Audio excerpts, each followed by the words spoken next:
Good morning and happy Monday. This morning I wanted to look at Titus 1:16. It says they profess to know God, but they deny him with their deeds, being detestable and disobedient and worthless of any good deeds.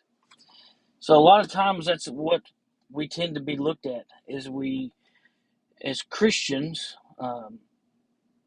we tend to be looked at a little bit different. We are judged more harshly by those that are not Christians because we are held to a higher standard by them.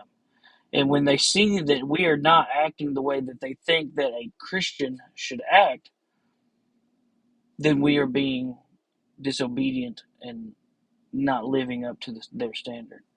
But what's funny about that is, as Christians, we know that we're not perfect.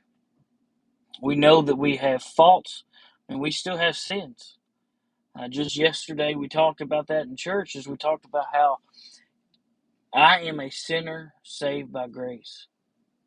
And because of that, that's what makes me who I am. I am known by Christ because I am a sinner and He is the one who saved me. Even though I should try my hardest to look like Christ, there are times that I don't. We all have faults, we all have sins, but what we have to realize is God's grace covers all. Should we stop striving for what Christ would want us to be? Absolutely not. We should continue to walk towards being like Christ. That's what we are made for. God created us in His image and made us like God.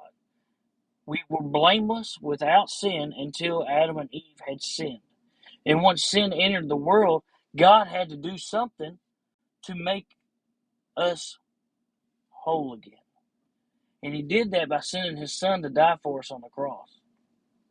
He did that to make us whole again. And we have to accept that grace that God gives us to make us whole again. As a Christian, I can tell you right now, I am not perfect. I have faults. I sin. But I know that the love of Christ is stronger than my sin. And for those of you that are watching this that may not be a Christian, I want you to know that if my sin has caused you to stumble, I'm sorry. Because that is not what my intentions are. My intentions is to make sure that you see Christ in me.